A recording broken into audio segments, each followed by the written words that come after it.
এখন বাজে রাত 4:15, মানে 4:15 বাজে, আজান দিচ্ছে।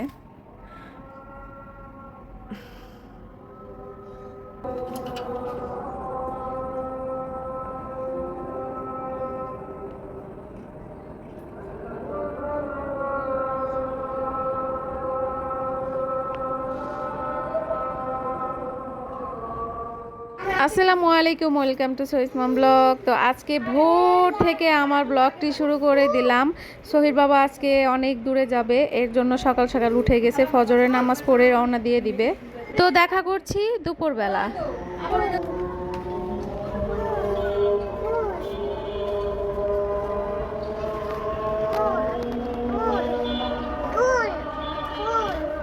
তোমার এটা লাগবে, এটা লাগবে, নাও আসো। যাও। তোমার হাতে কি? ওয়াও, এটা ফুল। আমাকে দিবা ফুলটা? এত কাজ করতে ভালো লাগে না, প্রত্যেকটা দিন একই কাজ, প্রত্যেকটা দিন একই কাজ।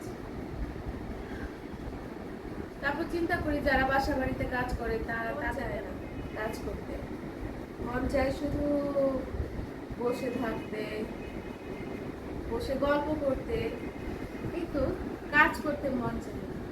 আবার অনেকে বলবেন, আপু আপনার কি কাজ? হেল্পিং হ্যান্ড তো আছে। আরে ভাই, হেল্পিং হ্যান্ড কি কাজ করবে?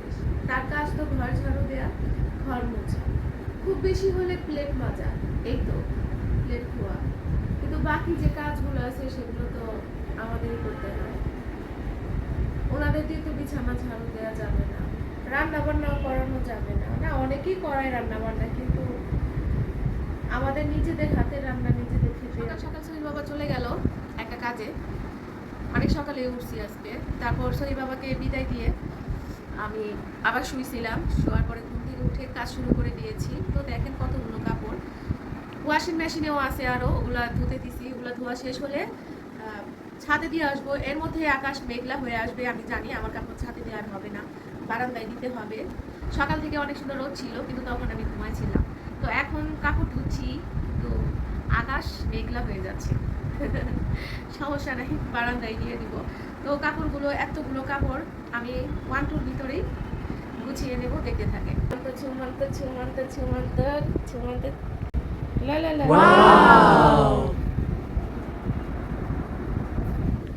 কি কত সুন্দর ছুমন্ত ছু দিয়ে কাপড়গুলো ভাঁজ করে ফেললাম, তাই না? আপনারাও এইভাবে বসে না থেকে ছুমন্ত ছু এক তুড়িতেই সবগুলো কাজ শেষ করে ফেলবেন। তো বাকি কাজগুলো করে নিচ্ছি, সবাই দেখতে থাকেন, পাশে থাকেন। কাপড়গুলো শুকাই দিতে ছাদে চলে আসছি।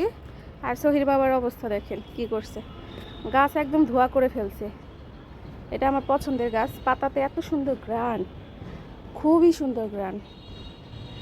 এই যে কি অবস্থা করছে, গাছটাকে একদম নাইড়া করে দিছে, খুব সুন্দর করে নাইড়া করে দিছে।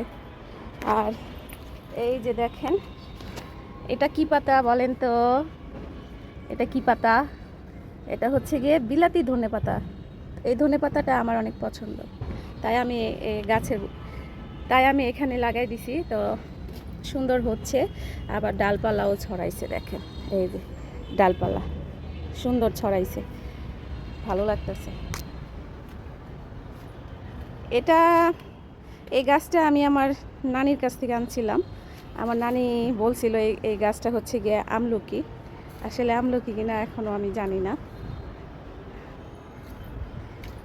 আর এই তো দেখেন আম গাছ, এই যে নতুন করে আম হচ্ছে, আর বাকিগুলো বড় হচ্ছে মাশাল্লাহ। সহির বাবা পলি লাগাই দিছে, পলি দিলে আমগুলোতে পোকা আক্রমণ করবে না, ভালো থাকবে। এই যে আমের সিজন শেষ হয়ে যাবে, আর আমরা এই গাছ থেকে আম খাবো। আর এই তো লেবু, যখন তখন লেবু খাইতে মন চাইলে দৌড়ে ছাদে এসে একটা করে লেবু নিয়ে আমরা আমি খাই। আর এই তো গ্যান্ডারি গাছ। ছাদ বাগানের গাছগুলো একটু ছাঁটাই করে দিতে হয়, ছাঁটাই করলে এগুলো একটু বাড়ে, গুলি ছোট থাকে, ছোটোর মধ্যে সুন্দর হয়। এটা আমরা সবাই জানি। পেয়ারাগুলো মাশাআল্লাহ অনেক সুন্দর হয়েছে। যাই বকবক না করে কাপড়গুলো এখন শুকাই দিই। আজকে রান্না হয়েছে পুঁই শাক দিয়ে, ইলিশ মাছ দিয়ে, আলু দিয়ে তরকারি, তারপর হচ্ছে গিয়ে ইলিশ মাছের মাথা দিয়ে বটবুটি আর আলু ভাজি, তারপর হচ্ছে গিয়ে মিষ্টি কুমড়া ভাজি, আর এটা হচ্ছে গিয়ে গতকালকের বাসি খাসির তরকারি। তরকারিটা দেখে অনেক ইয়ামি লাগছে। আমার কিন্তু মাংস তরকারি বাসিটাই বেশি ভালো লাগে। তো এটা খাসি যেহেতু আমি খেতে পারবো না, তো আমি এই কয়টা দিয়ে খুব মজা করে খেয়ে নেব। কার কার খেতে ইচ্ছে করছে দেখে।